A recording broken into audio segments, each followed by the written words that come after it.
always be the one you wanna call when it's cold outside. I will always be the one that's right here standing by your side. Open up your heart and let me in. नमस्कार दोस्तों and welcome to my channel. कैसे हैं आप सब? उम्मीद है सब ठीक ठाक होंगे। और आज हम सीबीएसई जो हमारी 10th क्लास है उसका चैप्टर पढ़ेंगे मैथ का, pair of linear equations in two variables, और सॉल्व करेंगे एक्सरसाइज 3.6। इसका क्वेश्चन नंबर 1 हम ऑलरेडी सॉल्व कर चुके हैं। यह है question number 2। Formulate the following problems as a pair of equations and find their solutions. आपको क्या करना है कि नीचे जो आपको प्रॉब्लम्स गिवन है यहाँ पे आपको वर्ड जो प्रॉब्लम होती है ना, जिनको हम वर्ड प्रॉब्लम कहते हैं, यानी कि जो आपको सिचुएशन है वो वर्ड के फॉर्म में गिवन है। आपको इनका इस्तेमाल करके ये जो आपको प्रॉब्लम यानी कि जो सिचुएशन गिवन है, वर्ड जो प्रॉब्लम गिवन है, इसका इस्तेमाल कर कर आपको इक्वेशंस का पेयर बनाना है, यानी कि 2 इक्वेशन बनानी है, यानी कि लीनियर इक्वेशन का एक पेयर बनाना है। उसके बाद उनका सॉल्यूशन फाइंड करना है, यानी कि जो वेरिएबल है उसकी वैल्यू फाइंड करनी है। ठीक है, तो इसका फर्स्ट पार्ट देखते हैं सेकेंड क्वेश्चन का। तो ये है इसका first part. Ritu can row downstream 20 kilometre in 2 hours and upstream 4 kilometre in 2 hours. Find her speed of rowing in still water and the speed of the current. देखो, सबसे पहले आपको क्या करना पड़ेगा, इस तरीके के क्वेश्चन को आपको इलिस्ट्रेशन से करना पड़ता है। आप क्या करो, अपने दिमाग में इस तरीके से फोटो बनाओ, इसकी एक पिक्चर आपके माइंड में क्रिएट होनी चाहिए कि भाई क्वेश्चन में बोल क्या रहा है। मैं आपको बताती हूँ क्या बोलना चाह रहे हैं। देखो, मान लो कि ये ऋतु है, ये इसकी बोट है, ठीक है, कुछ इस तरीके की, क्या ये इसकी बोट है। अब बोला क्या है कि देखो, अभी ये क्या है, एक मतलब जिस भी रिवर वगैरह के अंदर है ये पानी है। अगर ये जो पानी है ये स्टिल है, स्टिल का मतलब क्या होता है, रुका हुआ। स्टिल का मतलब क्या होता है, स्टॉप, यानी कि वो फ्लो नहीं कर रहा, इट इज़ नॉट फ्लोइंग। ठीक है, जो पानी है वो रुका हुआ है। उस समय हमें इसकी फाइंड करनी है स्पीड, कि जो बोट को रोइंग यानी कि जो बोट है उसको चलाने के लिए उसको कितनी स्पीड की ज़रूरत पड़ रही है। और हमें बोला क्या है कि जैसे जो ऋतु है अगर वो चलाती है बोट को डाउन स्ट्रीम, यानी कि जब पानी का बहाव नीचे की साइड है, मान लो कि उसकी रिवर कुछ इस तरीके की है, वो इधर से आ रही है। अगर जो हमारे पास जो डाउन स्ट्रीम अगर करती है, जो रो है उसको डाउन स्ट्रीम चलाती है, तो इस तरह वो चलाएगी, है ना। जो वो उसकी बोट है वो इस साइड चलाएगी, तो इस साइड चलाएगी, तो जो पानी है वो डाउन स्ट्रीम, यानी कि जो पानी का बहाव है वो नीचे की साइड है, पानी का बहाव भी इस साइड है, और ये बोट भी इस साइड चलाएगी। यानी कि होगा क्या कि देखो, जो पानी होता है वो धक्का मारता है, जब उसका फ्लो होता है ना तेज, तो वो धक्का मारता है। ठीक है, अगर यहाँ पे आपके पास कोई पत्थर रखा है और उधर से पानी का भाव आ रहा है और काफी ज्यादा तेज भाव है, तो ये पत्थर भी यहाँ से हिल जाएगा। तो कहीं ना कहीं जो पानी है उसकी स्पीड यहाँ पे मतलब उसको धक्का दे रही है, जो उसकी स्पीड है, जो उसकी पावर है, वो क्या कर रही है, उस पत्थर को यहाँ से धक्का दे रही है। तो अगर वो जो ऋतु है, जब वो बोट चलाएगी डाउन स्ट्रीम में, किसमें, जो डाउन स्ट्रीम है, अगर इसके अंदर ये बोट चलाएगी, तो एक तो ऋतु की स्पीड लगेगी, जो बोट है उसको डाउन स्ट्रीम चलाने में। दूसरी चीज, किस चीज की स्पीड लगेगी, जो पानी है वो भी तो उसको हेल्प करेगा ना। देखो, यहाँ पे बोट है, कुछ इस तरीके की ये बोट है, ये ऋतु है। अभी जो ऋतु है वो इस साइड चला रही है बोट, और इधर से ही पानी आ रहा है, यानी कि यहाँ पे क्या होगा, जो पानी है उसकी भी स्पीड आएगी यहाँ पे, और प्लस में क्या आएगा, जो ऋतु है उसकी स्पीड भी आएगी। अगर हम बात करते हैं अपस्ट्रीम की, किसकी बात करेंगे, ये हमने डाउन स्ट्रीम की बात की। अगर आप बात करते हो अपस्ट्रीम की, तो अपस्ट्रीम का मतलब क्या है कि जो ऋतु है वो इस साइड आ रही है, इस साइड अपनी बोट चला के आ रही है, लेकिन जो पानी है उसका भाव ऊपर की साइड है, पानी का भाव इस साइड है। तो होगा क्या कि ये इधर आने की कोशिश करेगी और पानी इसको पीछे की तरफ धकेलने की कोशिश करेगा कि नहीं भाई तो पीछे ही रहे। मतलब यहाँ पे होगा क्या कि जो पानी है वो अपोज करेगा ऋतु की स्पीड को, यानी कि दोनों की स्पीड माइनस हो जाएगी। इधर से x आ रहा है, इधर से y आ रहा है, तो यहाँ पे क्या होगा, ये जो x है इसको माइनस होगा। ठीक है, यानी कि अगर मान लो इसकी स्पीड को आप x मानते हो, ऋतु की स्पीड को, और y मानते हो आपके जो पानी है उसकी स्पीड को, तो यहाँ से अगर x आ रहा है तो इस साइड से y जा रहा है, यानी कि अपोजिट डायरेक्शन है ना y की, तो यहाँ पे क्या हो जाएगा, माइनस हो जाएगा y। लेकिन अगर इधर देखते हो तो ऋतु भी इस साइड जा रही है, पानी भी इस साइड जा रहा है, यानी कि क्या हो जाएगा, ऐड हो जाएगा। बात समझ में आ रही है?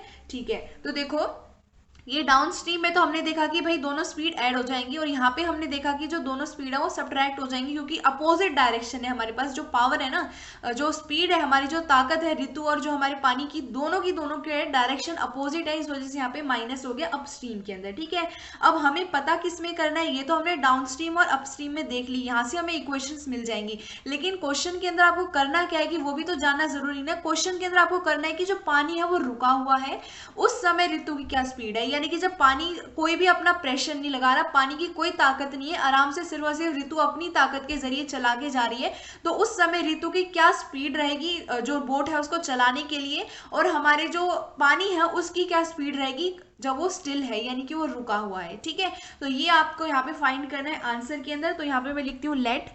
सबसे पहले हमें कंसिडर करना पड़ेगा किस वैल्यू को आप x मान रहे हो, किसको y मान रहे हो। ठीक है, तो ये जो मैंने आपको समझाया ना, ये मैंने आपको सिर्फ समझाने के लिए बनाया है, ये आप आंसर के अंदर इंक्लूड मत करना। ठीक है, तो यहाँ पे लिखते हैं हमारा आंसर क्या होगा। हम मान लेते हैं लेट द स्पीड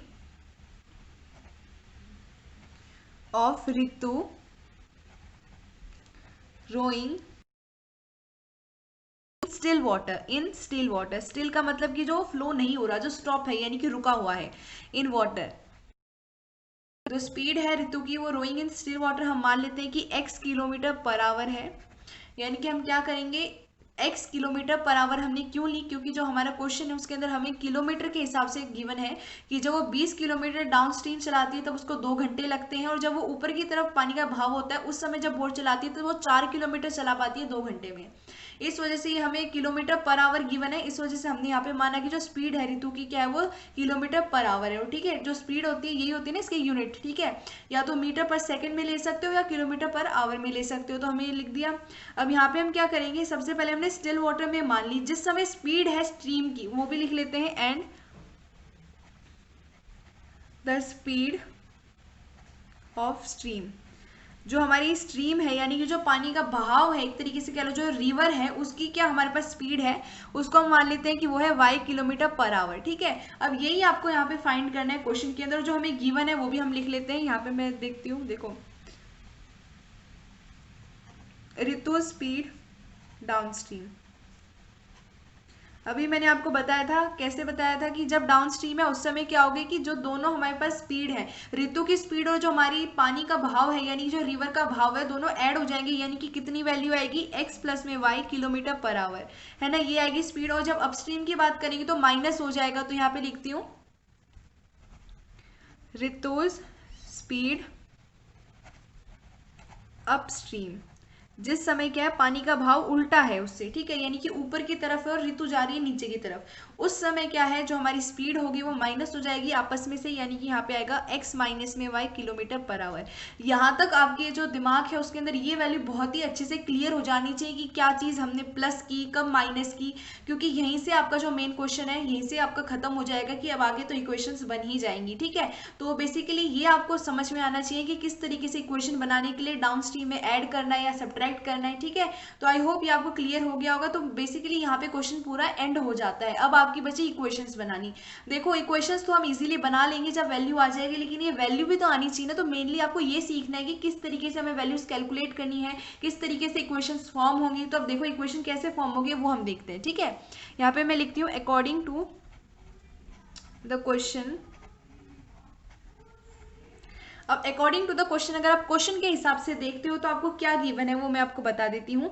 यहाँ पे आपको क्या गिवन है कि जो हमारे पास ऋतु है जब वो 20 किलोमीटर चलाती है अपनी बोट को डाउन स्ट्रीम में, तब उसको 2 घंटे लगते हैं। ठीक है, लगते हैं आपको 2 घंटे उस समय, तो यहाँ पे हो जाएगा 2 इंटू में x प्लस में y। ठीक है, और ये किस लिए होगा, जब वो क्या करेगी 20 किलोमीटर चलाएगी। तो ये हमने किसके लिए, ये डाउन स्ट्रीम के लिए लिया। कैसे लिया ये मैंने डाउन स्ट्रीम के लिए वो भी मैं बता देती हूँ। यहाँ पे हमने देखा कि जो स्पीड है ऋतु की कितनी है डाउन स्ट्रीम में, x प्लस में y किलोमीटर है, और वो कितना टाइम ले रही है, वो 2 घंटे ले रही है। ठीक है, तो यहाँ पे 2 घंटे ले रही है, तो 2 इंटू में this is equals to 20 kilometre उसने अपना जो चप्पू है वो चलाया है, यानी कि अपनी बोट जो है वो चलाई है। ठीक है, तो देखो यहाँ पे मैं यहाँ पे भी आपको बता देती हूँ। देखो हमने ये लिख दिया डाउन स्ट्रीम के लिए। अब हमें यहाँ पे अपस्ट्रीम के लिए लिखना है, तो यहाँ पे क्या है x माइनस में y है, तो यहाँ पे लिखेंगे x माइनस में y।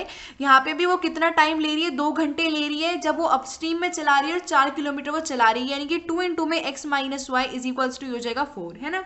ये वैल्यू आ गई, इसको सिंप्लीफाई करते हैं। यहाँ पे जो 2 है यहाँ पे मल्टीप्लाई में इस साइड जाएगा तो डिवाइड हो जाएगा, यानी कि इक्वेशन आएगी ये हो जाएगा x plus y is equals to 10। ये आपकी फर्स्ट इक्वेशन हो गई। यहाँ पे आपके पास सेकंड इक्वेशन आएगी x minus y is equals to 4 divide में 2 यानी कि 2।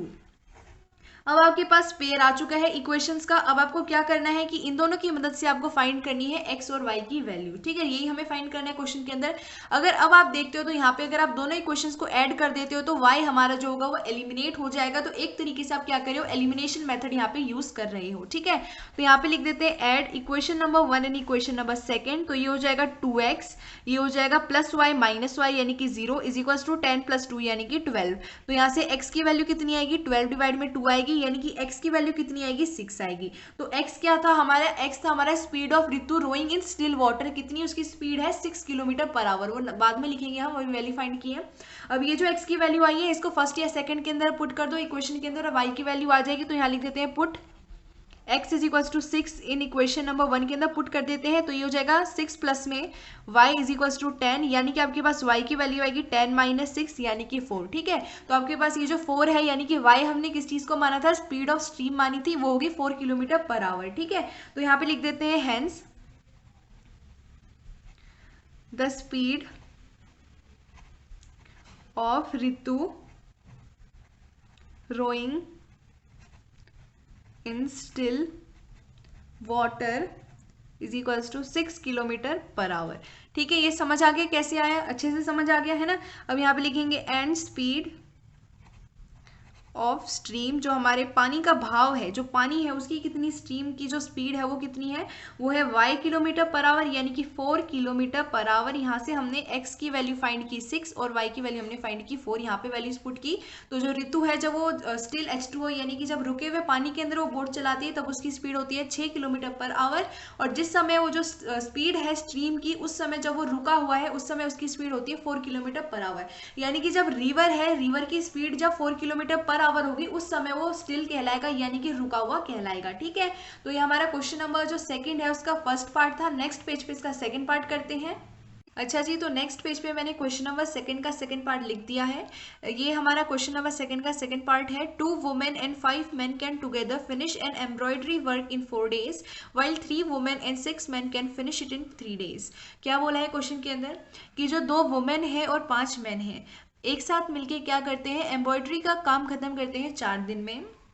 लेकिन अगर 3 वुमेन और 6 मैन मिलकर काम करते हैं यही एम्ब्रॉयडरी का वर्क, तो उस समय क्या करते हैं, वो 3 दिन में ही काम को खत्म करते हैं। और अगर हम बात करते हैं कि हमें फाइंड क्या करना है, तो आपको यहाँ पे फाइंड करना है find the time taken by 1 women alone to finish the work and also that taken by 1 man alone. अब आपको फाइंड क्या करना है क्वेश्चन के अंदर कि अगर यही काम, ये जो एम्ब्रॉयडरी का काम है जिसे जो वुमेन और मैन मिलके काम कर रहे हैं, उस समय जब 2 और 5 मिलके काम करेंगे तो 4 दिन में खत्म करेंगे, और 3 और 6 करेंगे तब वो क्या करेंगे, 3 दिन में खत्म करेंगे। इसी काम को एक वुमेन कितने टाइम लेकर खत्म करेगी और जो एक मैन है वो कितना टाइम लेके इस काम को खत्म करेगा। ठीक है, ये आपने यहाँ पे फाइंड करना है। तो ये जो वर्ड प्रॉब्लम आपको दिखाई दे रही है, सबसे पहले आप क्या करोगे, इसको लीनियर इक्वेशन के फॉर्म में कन्वर्ट करोगे। तो करते हैं, इसका आंसर देखते हैं।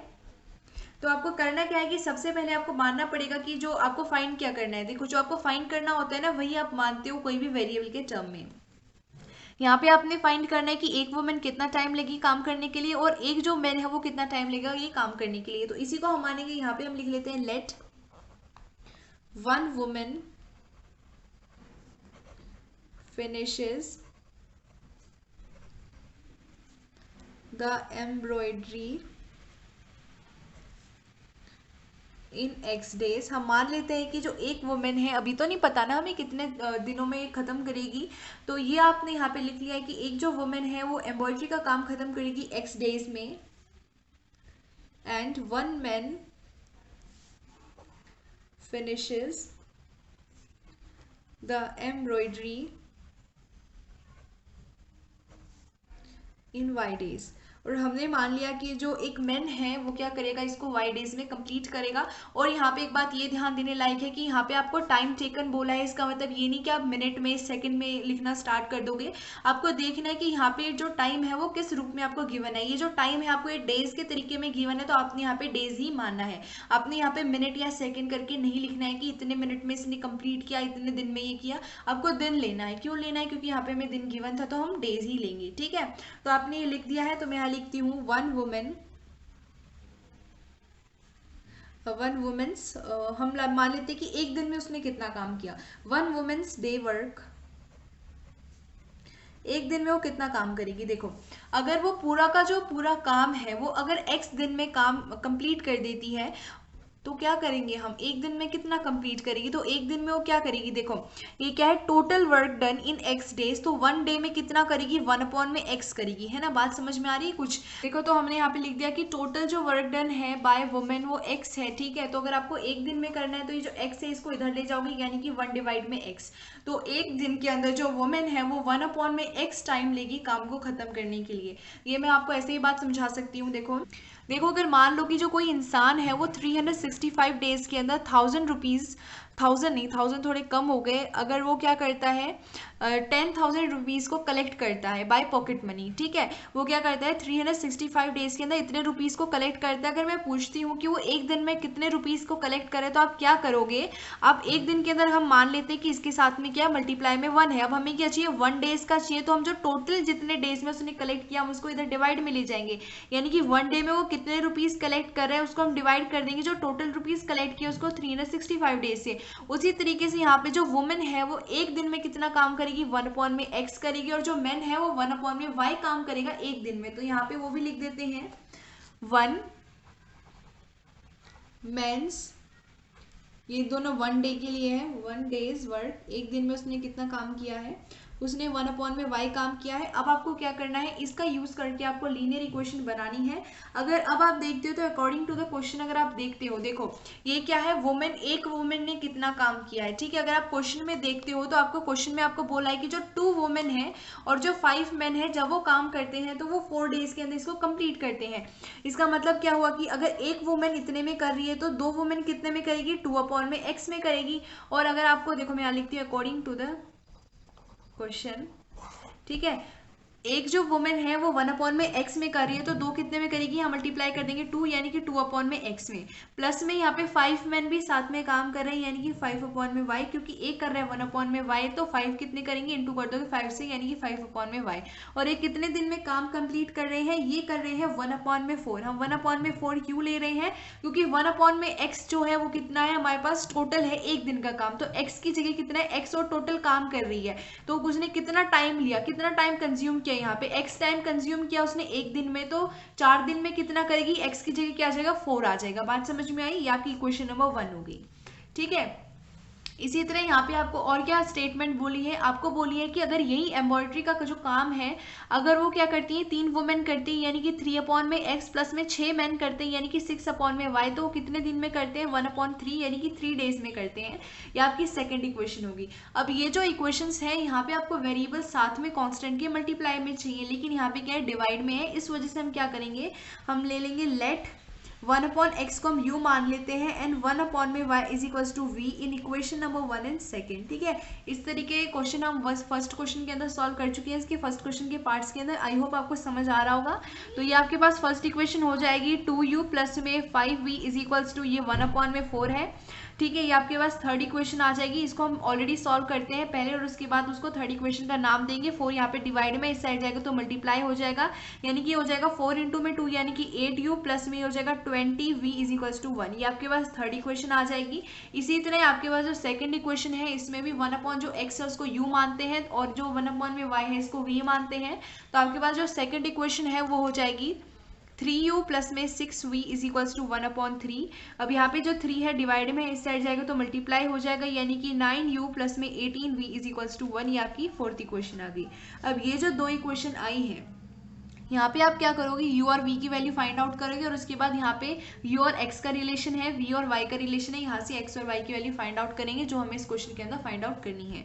तो इन दोनों के अंदर आप कोई भी अलजेब्रिक मेथड यूज कर सकते हो इनको सॉल्व करने के लिए। तो यहाँ पे हम क्या करते हैं, यहाँ पे हम एलिमिनेशन मेथड यूज कर लेते हैं, जिसके अंदर हमें क्या करना पड़ेगा, कोई भी एक जो कांस्टेंट नंबर है उसे हमें सेम बनाना पड़ेगा। जो कोफिशिएंट है ना, ये वाले जो कोफिशिएंट है इनमें से एक वेरिएबल को हमें कैंसिल करने के लिए किसी भी एक वेरिएबल के साथ वाले कोफिशिएंट को सेम बनाना पड़ेगा।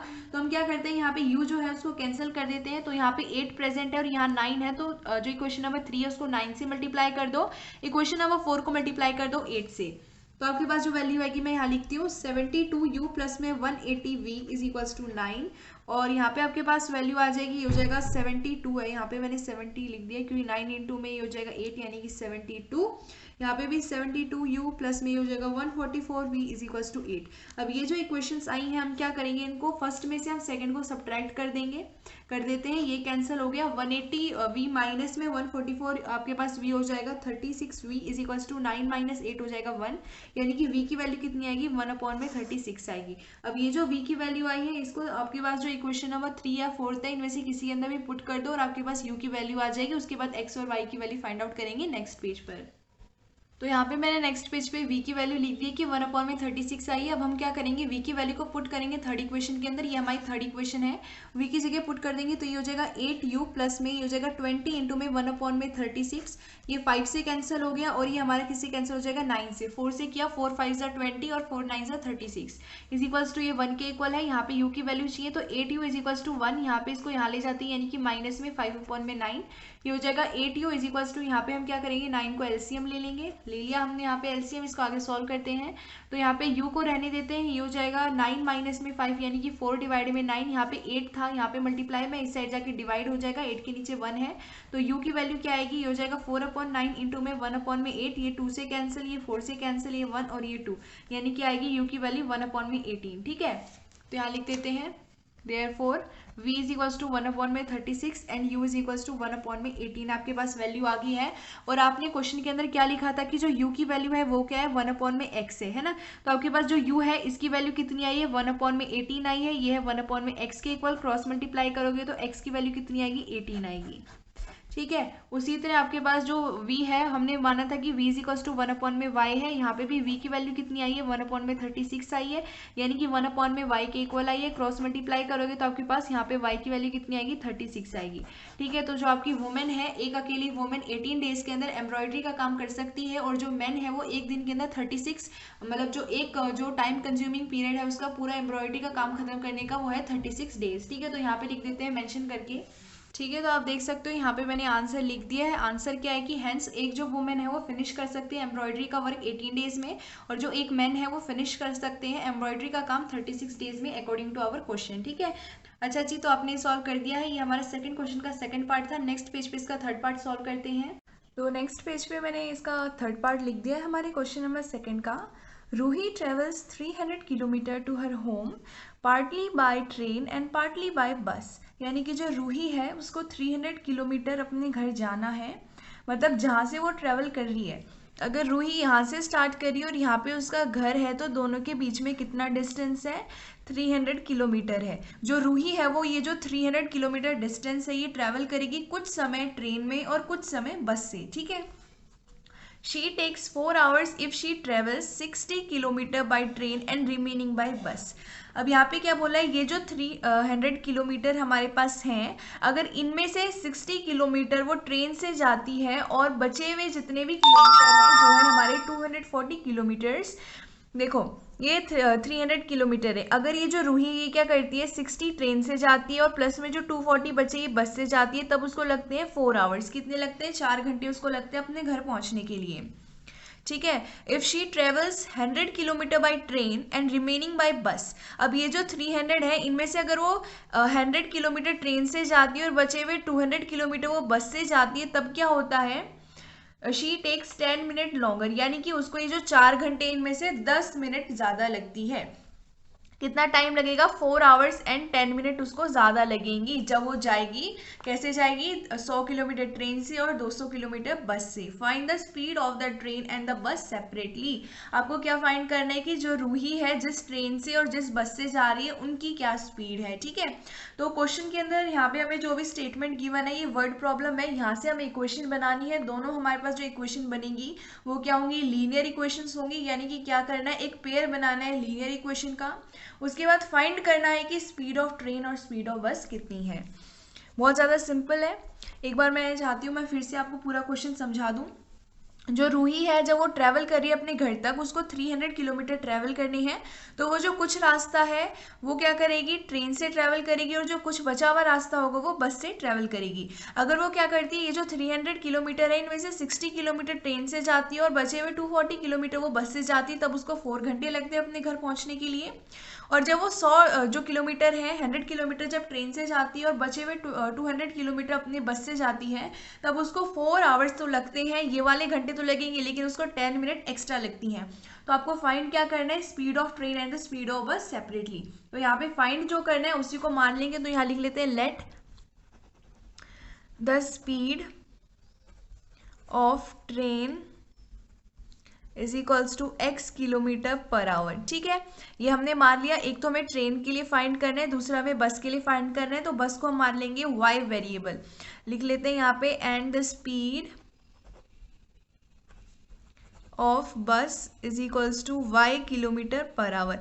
हमने यहाँ पे किलोमीटर पर आवर क्यों चूज किया यूनिट, क्योंकि डिस्टेंस हमें किलोमीटर में गिवन है इसलिए किलोमीटर, और हमें आवर यानी कि क्या गिवन है, यहाँ पे हमें गिवन है आवर के अंदर हमारे टाइम, यानी कि 4 आवर गिवन है, तो यहाँ पे हमने पर आवर ले लिया। देखो अब जो स्पीड होती है, अगर मैं आपसे उसका फॉर्मूला पूछूं, बताओ मुझे क्या होता है स्पीड का फॉर्मूला, तो आप में से कुछ बोलोगे भाई मुझे तो पता है, मैं तो फटाक से बता देता हूँ।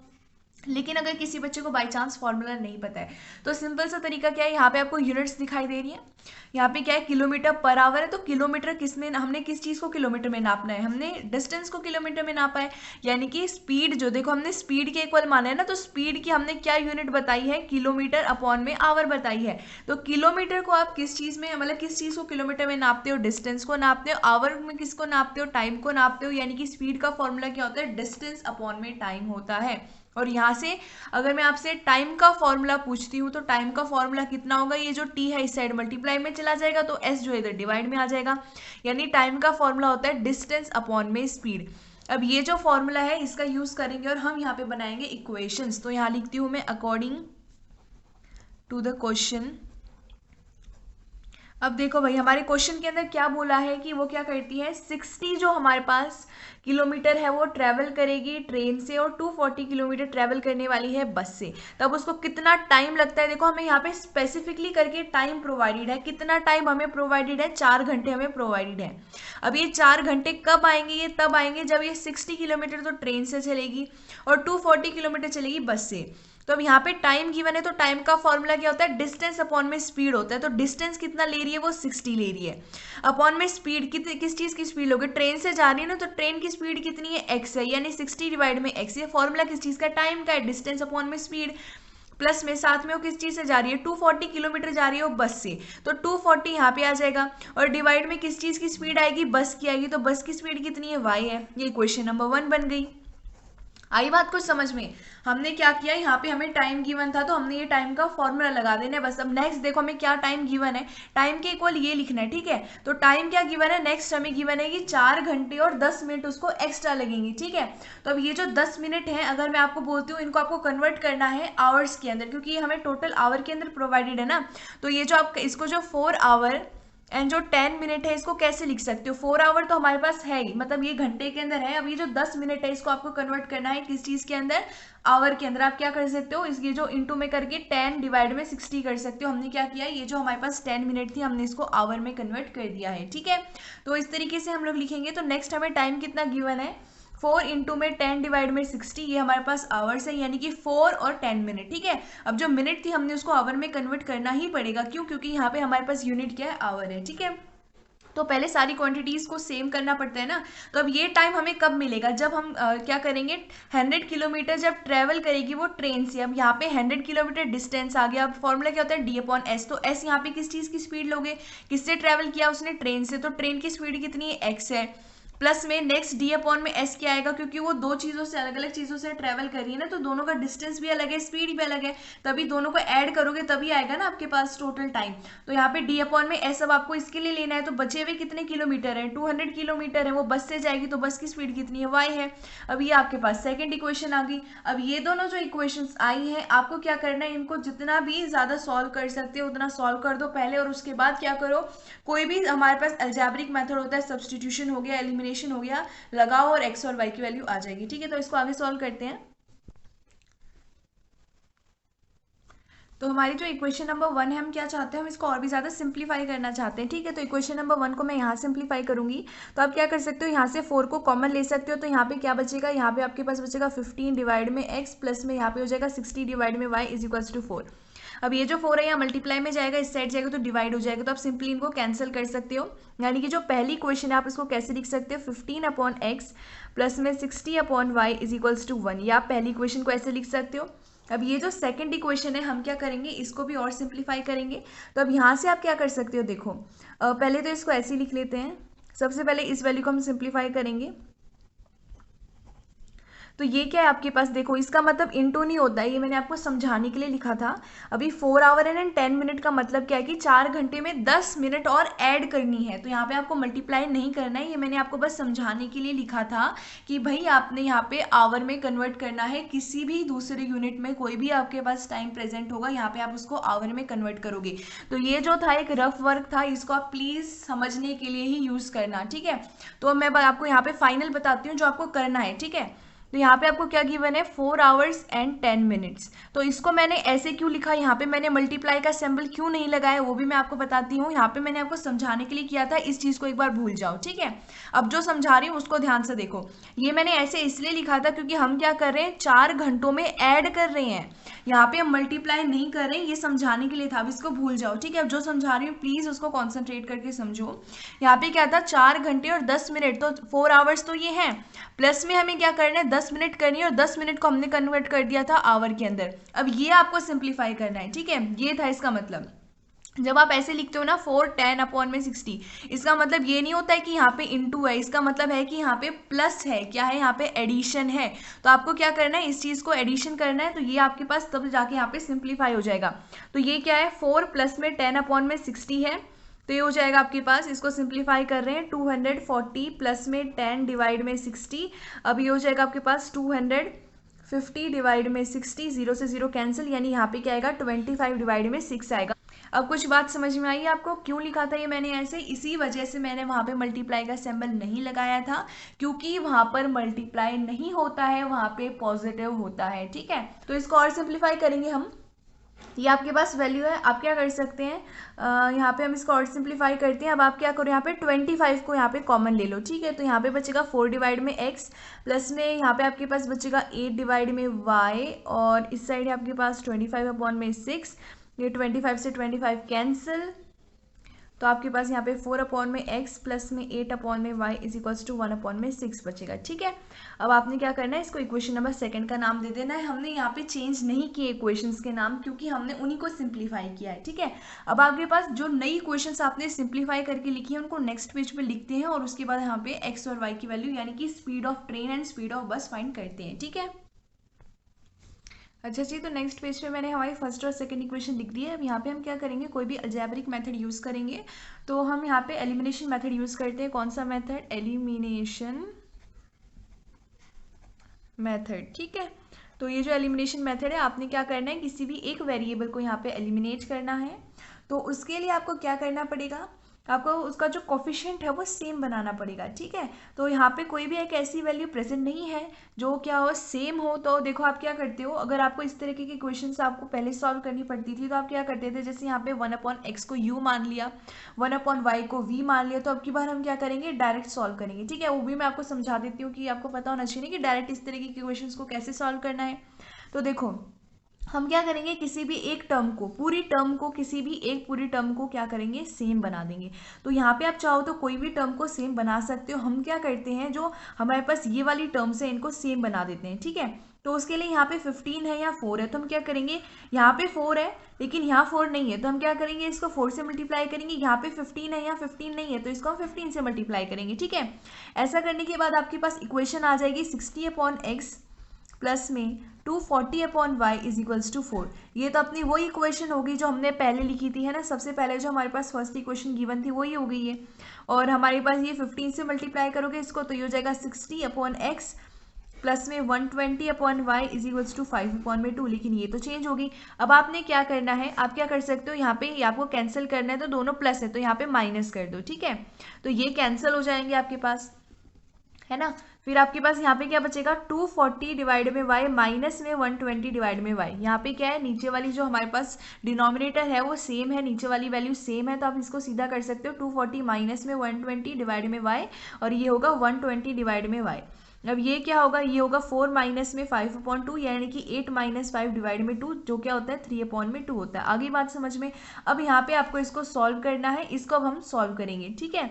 तो ये आपके पास ये प्रोवाइडेड है, आप क्या करो, यहाँ पे इसको क्रॉस मल्टीप्लाई कर दो, तो ये हो जाएगा आपके पास 3y is equals to 120 into में 2, यानी कि y की वैल्यू कितनी आएगी, 120 इंटू में 2 डिवाइड में 3 आएगी, ठीक है। इसको कैंसिल कर देते हैं, तो ये आ जाएगा 40 इंटू में 2 यानी कि 80।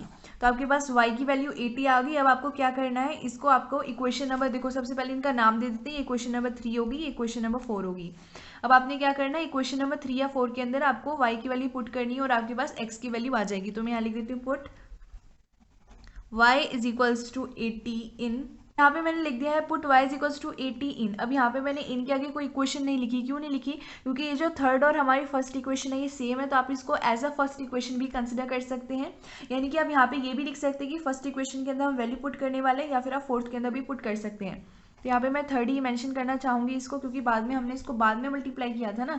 तो put y is equals to 80 in equation number 3। तो आपकी जो इक्वेशन नंबर 3 है इसके अंदर पुट करते हैं, तो ये है 60/x प्लस में 240 अपॉन में y की जगह आ जाएगा 80 इज इक्वल्स टू 4, ठीक है। ठीक है, तो आपके पास ये वैल्यू आएगी 60 अपॉन में x है, यहाँ पे क्या था 240 अपॉन में 80 था, 0 से 0 कैंसिल, 1 सा 3 सा हो गया, यहाँ पे बचा 3। अब ये जो 3 है इसको इस साइड ले जाएंगे, तो 60 अपॉन में x is equals to 4 minus में 3 हो जाएगा। ये हो जाएगा आपके पास 60 अपॉन में x इज इक्वल्स टू 1। अब यहाँ पे 1 के नीचे 1 है, क्रॉस मल्टीप्लाई कर दो, यानी x की वैल्यू कितनी आएगी, 60 आएगी, ठीक है। तो अब आपके पास x की वैल्यू भी आ गई, y की वैल्यू भी आई, तो यहाँ पे हम लिख देते हैं hence speed of the train. आपने ट्रेन की स्पीड को x माना था, तो आपकी ट्रेन की स्पीड कितनी होगी, 60 किलोमीटर पर आवर होगी। और आपने माना था स्पीड ऑफ बस, आपने बस की स्पीड को y माना था, तो y की वैल्यू आई 80, यानी कि बस की स्पीड होगी 80 किलोमीटर पर आवर, ठीक है। तो ये क्या आ गया, आपका आंसर आ गया। तो आपका क्वेश्चन नंबर 2 पूरा कंप्लीट हो गया, और यहीं पर हमारी एक्सरसाइज 3.6 पूरी कंप्लीट हो गई है। आई होप आपको सारी क्वेश्चंस बनानी आ गई होंगी, सारा कंसेप्ट आपका क्लियर हो गया होगा, आपकी क्वेश्चंस किस तरीके से आपको सॉल्व करनी है वो भी आपको आ गई होंगी, ठीक है। तो एक्सरसाइज 3.6 यहाँ पे फिनिश हो गई है। नेक्स्ट वीडियो में जल्द मिलेंगे, तब तक के लिए धन्यवाद।